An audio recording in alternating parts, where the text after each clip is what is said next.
오늘 갈라디아서 5장 1절에 있는 말씀, 이 말씀은 믿음으로 사는 생활이 어떤 것인지, 또 믿음으로 산다는 것이 어떤 의미를 가지고 있는 것인지를 우리에게 가르쳐 줄 뿐 아니라 실제로 믿음으로 사는 비결도 우리에게 가르쳐 주고 있습니다. 우리가 예수를 믿어서 죄사함 받고 하나님의 사람이 된다는 것은 그 자체가 생명적인 신비에 속하는 겁니다. 그래서 옛사람은 십자가와 함께 못 박혀 주었고 그리스도 안에서 새로운 사람으로 부활했고, 그리고 우리가 종말론적인 부활이 저 앞에 있을 뿐 아니라 그 부활을 믿는 사람은 현재에도 신비로운 부활, 그 생명을 실제로 우리가 체험해서 사는 겁니다. 이것은 나의 의지나 나의 지식이 아닙니다. 또 내 생각도 아니고 그 생명력, 부활의 생명력이 신비롭게 역사해서 내 마음을 주장하고 내 의지를 주장하고 내 생각을 주장합니다. 그리고 새로운 모습으로 나타나는 것을 보고 내 자신도 스스로 놀라게 되는 거예요. 그것이 바로 예수 그리스도를 믿는 삶의 신비입니다. 죽음의 신비와 부활의 신비, 생명의 신비를 동시에 체험합니다. 동시에 체험하면서 살아가는 그 인생 속에서 이전에 자기의 죽은 모습을 보면서 자기도 놀라는 거예요. 그래서 어떤 사람은 백화점을 지나가다가 아주 좋은 다이아 반지 같은 게 눈에 띄면 발이 딱 들러붙어가지고 안 떨어졌다고 합니다. 가도 오도 못하는 거예요. 자나깨나 꿈에도 그놈의 다이아 반지가 눈에 선하고, 이래서 남편을 며칠 동안 들볶아가지고 그것을 손에 놓고야 직성이 풀렸다고 합니다.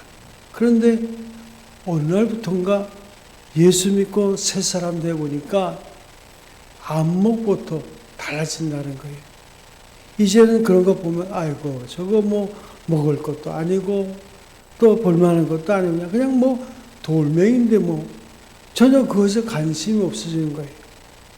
자기가 생각해도, 스스로 생각해도 자기 자신의 변화가 너무나 놀라운 거예요. 내가 어떻게 이런 사람이 되었나. 옛날엔 그런 것 보고는 그냥 지나치지 못했는데 이제는 아무렇지도 않은 거예요. 갖고 싶은 마음도 없고 남이 가진 거 부르지도 않고 신비롭잖아요. 그 신비한 게 별인가요? 이런 것이 바로 신기한 거예요. 그저 이렇듯 자기의 옛 모습이 죽은 것을 보고 그는 깜짝 놀랄 뿐입니다. 그뿐입니까? 스스로가 그렇게 인색했던 사람인데 오늘은 베푸는 사람이 됐어요. 전에는 그렇게 미워하고 증오하고 시기에 질투하던 사람인데 오늘은 아주 겸손한 사람이 되어 있는 거예요. 옛날 같으면 절대로 참지 못했던 일이죠. 참는다는 것은 말도 안 되지. 참으면 꼭 죽는 것 같았던 이래도 이제는 참며 노력할 것도 없이 모든 경우에 다 참아졌어요. 저는 그렇게 믿던 사람이 이제는 불쌍해 보일 뿐이에요. 아이고 안 됐다. 그럴 뿐이에요. 치근해만 보이는 거예요. 이게 바로 새로운 사람이 되었다는 거 아니겠습니까? 완전히 새로운 사람 아니겠어요? 모름지기 우리는 저 앞에 있는 영생을 바라보지만 현재에도 죽음과 생명을 동시에 체험하면서 살아가는 것, 바로 그것이 크리스찬의 삶입니다. 왜냐하면 우리가 예수와 함께 세례를 받아 그 세례 속에 신비로운 자기 생명을 스스로 체험하게 된 거예요. 이 원리는 단순하고 흔히 말하는 신비한 경험만이 있는 것만 아닙니다. 실제적인 거예요. 또 구체적인 거예요. 기독교라는 것은 어떤 종교적 감정이나 줄기는 그런 감상적 종교가 아닙니다. 이런 우화가 있습니다. 어느 부잣집들의 난초가 자라고 있었는데 그 난초 사이에 두꺼비가 와서 앉았어요. 마침 그때 주인이 나와서 그 난초에게 물을 주면서 아주 난초를 애증지하는 그런 표현을 했습니다. 그것을 지켜본 두꺼비는 그것이 너무나 부러운 나머지 난초를 향해서 이런 말을 합니다. 야, 나는 목이 말라도 누가 물 한 모금 주는 이가 없고 뱀은 날마다 나를 잡아먹으려고 쫓아다니고 어디를 가나 천대받는 그런 천덕꾸러기인데 너는 무슨 팔자가 좋아가지고 주인이 그렇게 곱게 길러주고 더 사랑한다느니 하면서 넌 참 행복하겠다.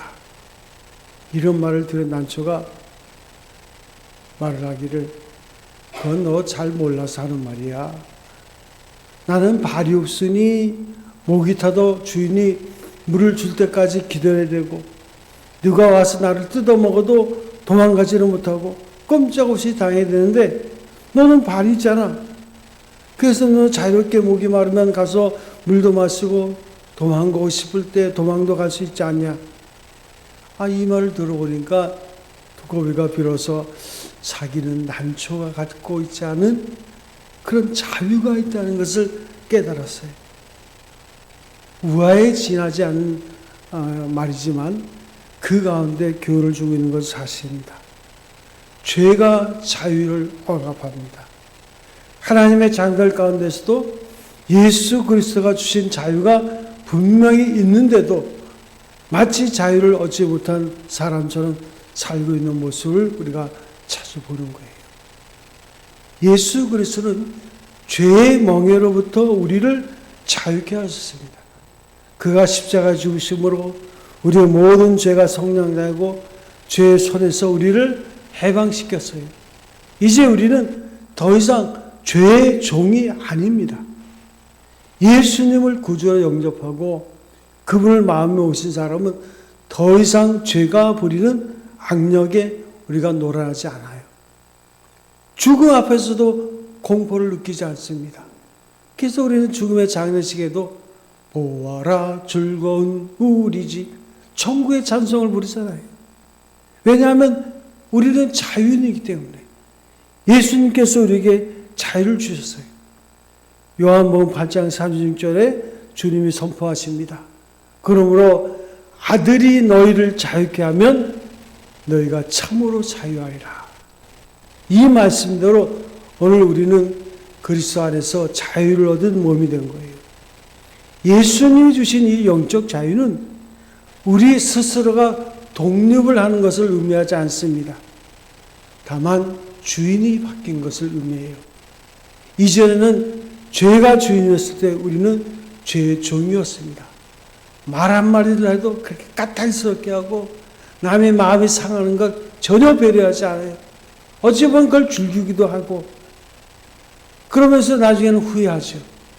그러나 예수 그리스도가 우리의 주인이 되었을 때 우리는 비로소 자유인이 되고 인간은 홀로 진정한 자유인이 될 수 없다는 아무 지지도 받지 않고 지도도 받지 않고 자기 홀로 스스로 독립해서 자유가 될 수 있는 그런 존재가 아닙니다. 인간은 그런 자격이 없어요. 인간이 스스로 자유로워지기에는 너무나 악하다는 것을 우리가 알아야 됩니다. 그래서 어느 신학자가 말하기를 사람에게 자유를 준다 한들 그 마음속에 악마를 풀어놓은 것과 같다 그랬어요. 우리가 역사를 보면 현실을 보나 사람에게 자유가 주어질수록 그 속에 있는 악마가 기승을 부리는 것을 우리가 얼마나 많이 봅니까? 그러므로 인간은 스스로 자유할 수가 없어요. 오직 우리를 자유케 하신 그리스도 예수를 주인으로 모실 때만이 우리는 진정한 자유를 누릴 수 있습니다.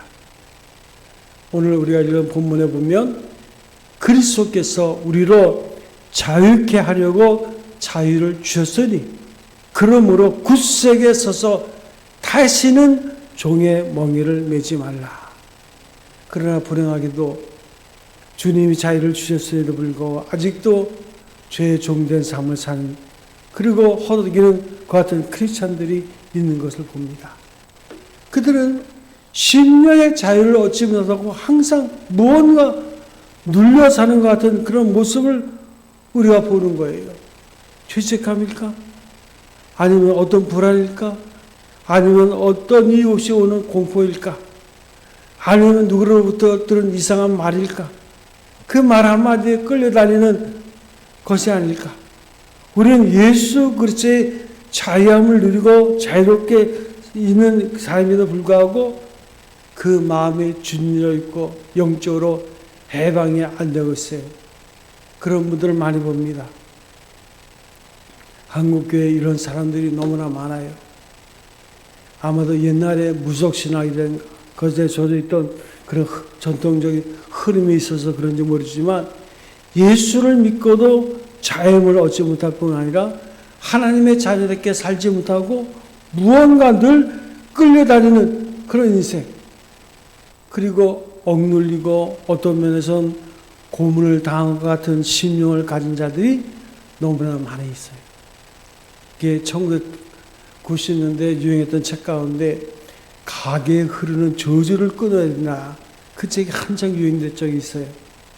집안에 저주가 흐르니까 그 저주를 끊어야 산다는 거예요.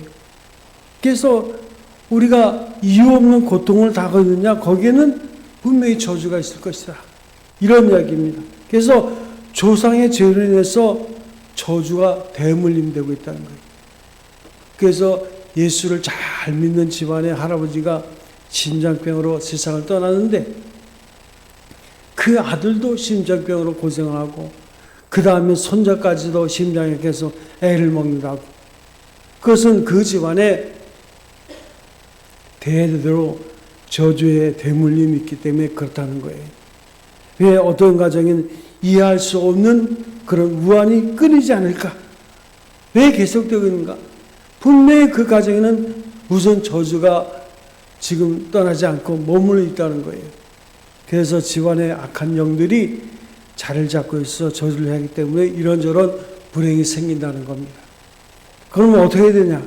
기도를 해라.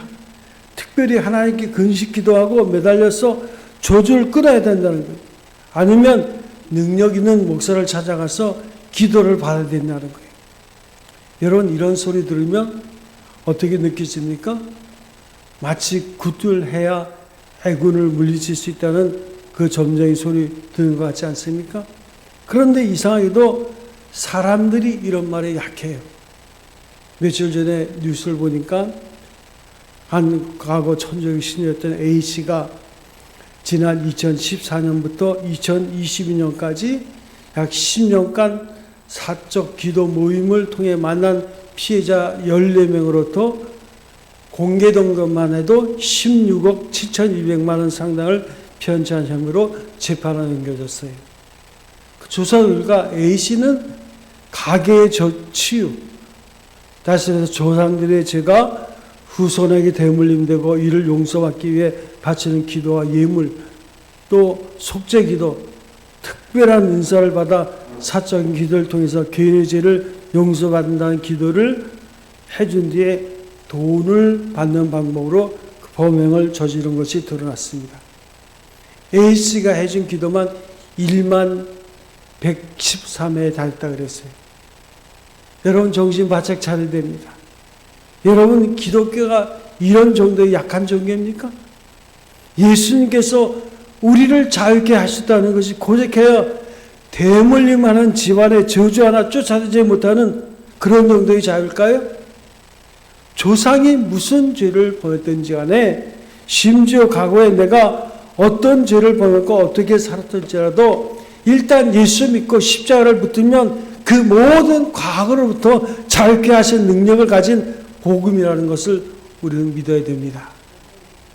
우리가 사랑하는 성경 말씀 갈라디아서 2장 20절, 내가 그리스도 예수와 함께 십자가에 못 박혀 죽었나니 이제는 내가 산 것이 아니요 오직 내 안에 그리스도께서 사신 것이라. 이제 내가 육체 가운데 사는 것은 나를 사랑하사 나를 위하여 자기 몸을 버리신 하나님의 아들을 믿는 믿음 안에서 사는 것이라.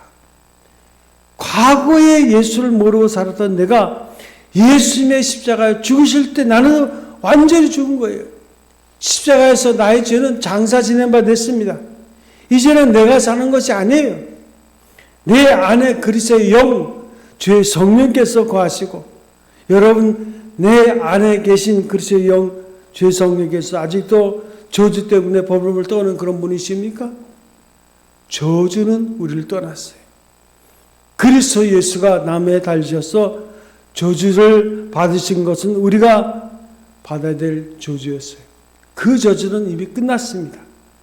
나무에 달리는 것은 저주를 받기 위해서 살으신 거예요. 십자가가 이렇게 우리를 완전히 저주로부터 자유케 하셨는데 왜 우리가 저주를 받은 사람처럼 이 말 저 말에 끌려다면서 가슴에 짐을 지고 허덕이게 됩니까? 목사님 너무 괴롭습니다. 뭐가 그렇게 괴로워? 뭐가 그렇게 힘들어? 그것은 예수님의 십자가의 피를 모독하는 행위예요. 나를 대신해서 저주를 짊어지신 예수님을 모독하는 행위입니다. 바울은 감옥에 갇혔어도 항상 기뻐하라. 쉬지 말고 기도하라. 빌립보서 4장 6절도 보면 오직 모델의 기도와 간구는 너희 구할 것을 감사함으로 하나님께 아뢰면 모든 지각에 뛰어난 주의 평강이 너희 마음과 생각을 지킬 것이다. 내게 능력 주시는 자 그리스도 예수 안에서 내가 모든 것을 할 수 있느니라. 어떤 분이 이런 질문을 할 것입니다. 목사님, 좋은 말씀인데 그런데 예수를 그렇게 잘 믿는 집안에 이해할 수 없는 불행이 닥치는 것을 우리는 지금 보고 있지 않습니까? 그걸 어떻게 설명할 수 있습니까? 우리가 먼저 전제해야 될 사실은 오늘 우리가 사는 세상은 천국이 아닙니다. 세상 속에 여러분과 저는 살고 있어요.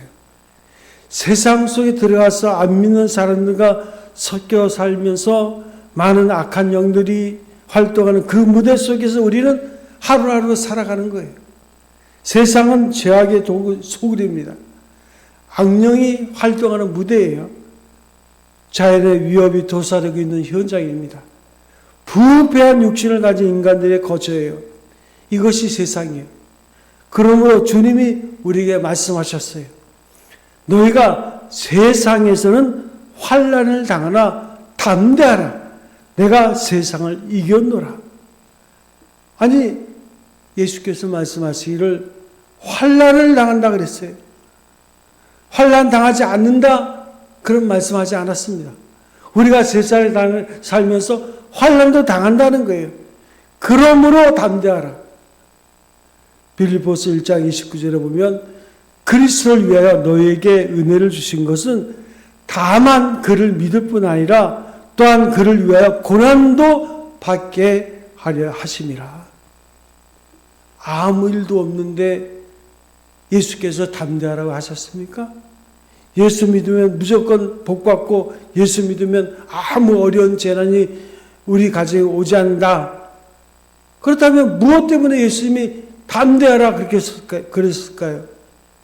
예수님은 세상을 살다 보면 이런 일 저런 일 당할 수 있다고 하시면서 그런 일을 만날 때 너희는 담대하라 그랬어요. 믿음 좋다고 해서 안 당하는 것 아니에요. 당할 수 있는 일들 우리는 세상에 살고 있습니다. 그렇기 때문에 항상 어떤 사실들을 예측하고 있어야 돼요. 우리가 세상에 살고 있기 때문에 자연 법칙을 역행하면 믿는 사람이라도 다칩니다. 비가 와서 고속도로가 미끄러운데 160km, 200km 달려보세요. 하나님 정말 잘 나가는데요. 아멘. 그렇게 해보세요. 그러다가 부상당하면 할 수 없다. 예수 잘 믿는다고 해서 그저 그런 피해를 다 비교할 수 없다. 또 자기가 범한 죄로 인해서 뿌려진 어떤 불행은 평생 짊어지고 살아가야 하는 그런 경우도 있습니다. 아무리 믿음이 좋아도 할 수 없는 거예요.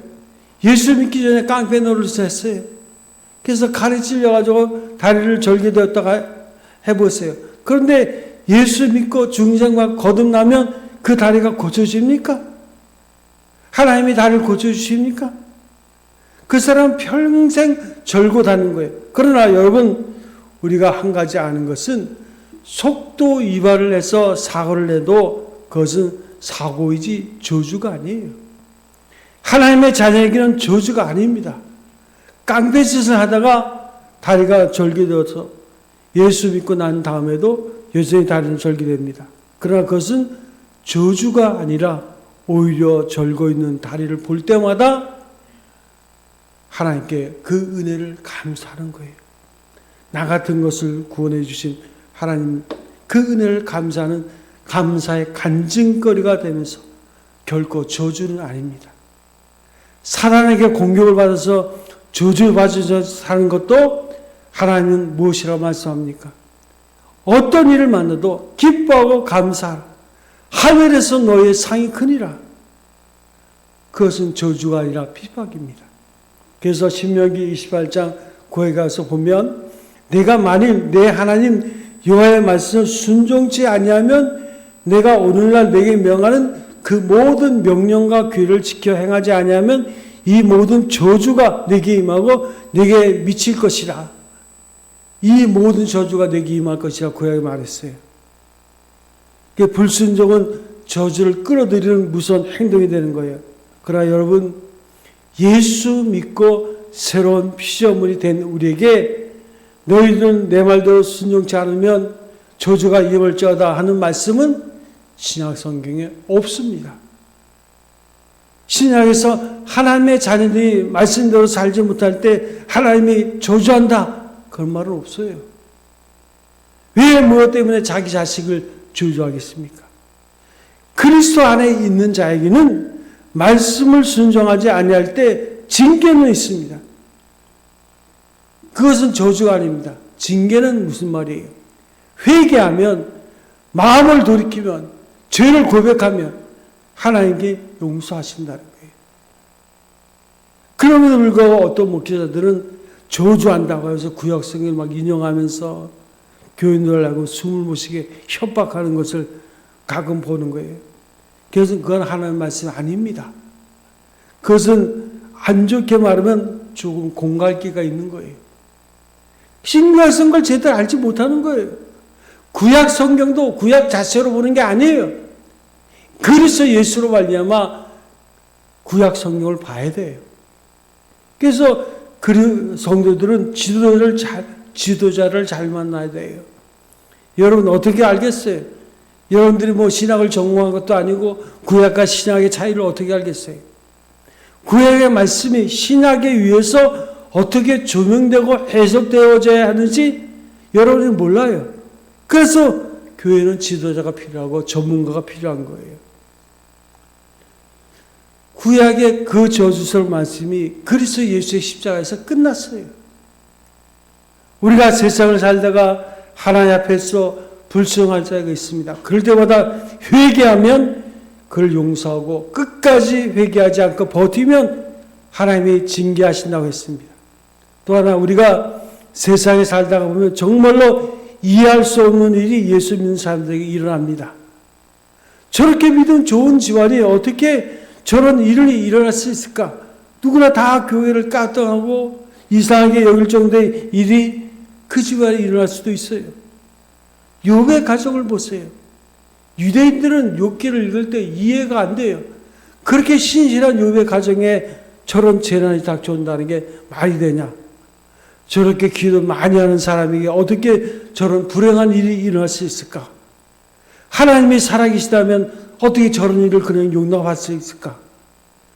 이렇게 모두가 답답하게 생각되어질 때가 있어요. 하나님만이 설명하지 않으면 그 불행 속에는 더 큰 하나님의 뜻이 작용하고 있다는 것을 우리가 알지 못해요. 그래서 우리가 환난 가운데도 우리가 참고 기다리고 그 연단 속에 하나님 주신 소망의 빛을 보는 거예요. 그 속에는 하나님의 감춰놓은 특별한 축복이 있다는 것을 우리는 믿고 있는 거예요. 당장은 눈에 보이지 않아요. 그러나 분명히 거기에는 하나님의 선하신 섭리가 역사하고 있습니다. 우리가 믿음의 눈으로 볼 때 예수 잘 믿는 사람이 닥치는 이런 불행도 우리가 축복을 위한 씨앗을 보는 거지 그것을 저주로 보지 않아요. 교회 안에도 믿음이 없는 분들은 그렇게 거봐 그 집사님 그렇게 기도 안 하더니 뭐 저런 불행을 당했어. 아이고 그 권사님 그래 안에 봐 별별 말을 다 해요. 그런 말 그분들의 말을 듣겠습니까? 그 믿음 없는 사람들의 말을 듣겠어요? 성경을 제대로 알기는 해요? 그게 자기 경험대로 자기 생각대로 말하는 거죠. 우리는 예수 그리스도의 십자가를 통해서 자유인이 되었어요. 이런 우리를 왜 예수께서 저주하겠습니까? 우리가 어떤 이런 시각을 가지고 세상에서 당할 수 있는 모든 문제를 해석해야 되는 거예요. 그래서 로마서 8장에 보면 어떤 일을 너희가 당하든지 하나님은 주를 사랑하는 자 곧 그 뜻대로 부르심을 입은 자들에게는 모든 것이 합력하여 선을 이루리라. 로마서 8장 28절입니다. 그리고 우리가 헐벗으나 기근이나 적시나 어떤 어려움을 당한다 할지라도 그리스도 예수의 사랑에서 우리를 끊을 자가 아무도 없느니라. 우리는 믿음으로 넉넉히 이기느니라. 근데 많은 사람들이 이와 같이 자연인으로서의 패러다임을 가지고 보지 않고 세상 사람들처럼 날마다 벌벌벌 떨면서 구신하고 점쟁이나 자연과 같은 그런 나약한 심정으로 살아가고 있다는데 문제가 있는 거예요. 믿음까지 송두리째 흔들린 잘못된 짓을 범하고 있는 거예요. 우리는 하나님의 자녀가 세상에서 당할 수 있는 여러 가지 어려움과 고통을 볼 때마다 믿음의 눈으로 봐야 됩니다. 자유인답게 무장해야 돼요. 그러면 성경적으로 우리가 어떻게 해야 되나? 첫 번째로 믿음을 우리가 세상 속에서 이제 이와 같은 자유인의 삶을 살기 위해서는 믿음을 강하게 가져야 됩니다.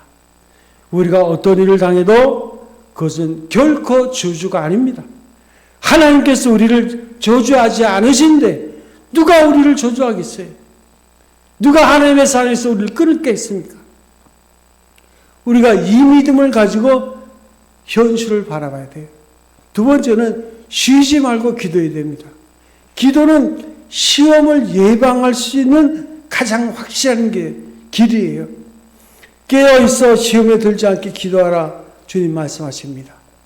시험에 들지 않도록 어떤 분은 그 사건이 시험이 되는 분이 있어요. 시험에 들지 않도록 깨어서 기도하라는 거예요. 기도하는 사람은 하나님이 지켜주시는 거예요.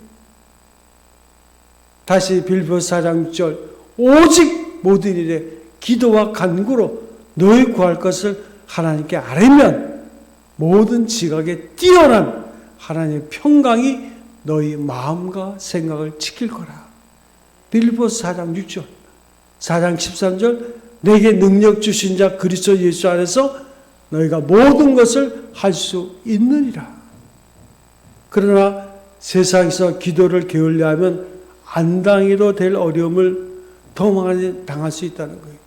그냥 다른 사람은 지나갈 수 있는 일을 나는 그렇게 그 일에 집착하게 되고 그 일이 내게 고통이 되고 우울증이 오고 예수 믿어도 정신질환을 앓는 사람이 있는 거예요. 정확하게는 그분이 믿음을 가졌다고 할 수는 없겠지요. 예수 믿어도 안 변한대. 말하는 것도 여전히 10년, 20년 전이나 툭툭대고 사람들에게 시험거리나 되고 왜 그럴까요?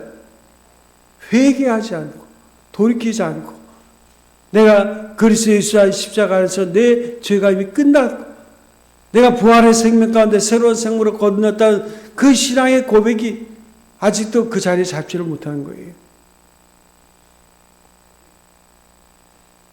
또한 세 번째로 말씀에 순종하는 삶을 살 때 우리는 참된 자유를 누릴 수가 있어요. 순종하는 것은 저주를 복으로 바꾸시는 하나님의 은혜를 마음껏 누릴 수 있는 그런 지름길입니다. 마태복음 7장 24절에 보면 그러므로 누구든지 나의 이 말을 듣고 행하는 자는 그 집을 반석 위에 지은 지혜로운 사람 같을 것이다. 하나님의 말씀을 잘 순종하면서 살면 집을 반석 위에 세웠으므로 그 집이 무너질까 불안할 이유가 없는 거예요. 그리고 그 집이 괴로워질까 불길할 생각을 가질 필요도 없습니다. 왜냐하면 집을 반석 위에 지었기 때문입니다. 그러나 하나님의 말씀을 순종하지 않는 사람은 집을 모래에 세운 사람과 같다 그랬어요. 집을 모래에 세워놓고는 날마다 집이 기울어지지 않을까 볼문을 떠는 것이 얼마나 바보짓입니까? 내가 순종하고 하나님의 뜻대로 살면 어떤 불행한 이해할 수 없는 불행한 일을 만나도 떳떳해요. 우리 아버지 하나님이 나와 함께 해주시는 것을 믿기 때문입니다. 하나님은 아무리 환란이 쉴 새 없이 찾아오는 세상이지만 그 가운데 사는 자기 자녀가 심적으로 짓눌려서 우려하고 있는 것을 보기를 원치 않으세요. 어떤 정신의학 심리학을 담당한 분이 책을 썼는데 책의 제목이 나는 왜 나를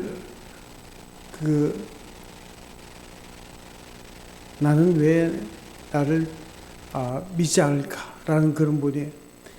그 정신과 의사가 그 우울증 환자 여러 사람들 상담하면서 느낀 게 뭐냐면 그분이 자기 자신에 대한 자기 자신을 믿지 못한다. 그래서 늘 자기 자신이 부정하고 자기 자신을 미워하고 대부분 보면 그 정신질환을 앓는 사람들의 특징 가운데 하나는 자기 자신을 인정 안 하는.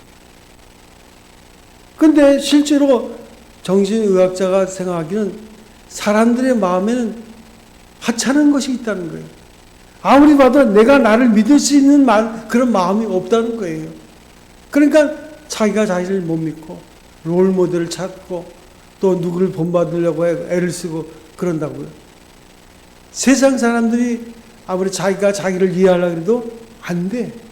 자기 자신도 자기가 하찮은 것이라는 걸 알거든요. 그러니까 아예 자기를 포기하는 겁니다. 나는 안 돼. 나는 그럴 수밖에 없어. 그러나 우리가 예수를 믿는다는 것은 뭡니까? 주인이 바뀌는 거예요. 이제는 죄가 나의 주인이 아니라 그리스도 예수가 내 안에 그리스도의 영, 주의 성령이 내 안에 거하심으로 하나님이 나의 인생의 주인이에요. 그게 달라진 거예요. 근데 그 신분이 달라졌다는 것을 모르는 거예요. 그래서 참된 자유를 누리지 못하고 여전히 자기 자신을 학대하고 비하하고 나는 원래 그런 사람이야. 다른 사람이 나를 비난해도 내가 원래 그렇게 살았는데 이런 식입니다. 그래서 우리가 원하지 않은 일을 당해도 위축되지 않으려고 당당한 모습, 자인의 모습으로 살아야 되는데 그러기 위해서는 이제 내가 달라졌다는 것.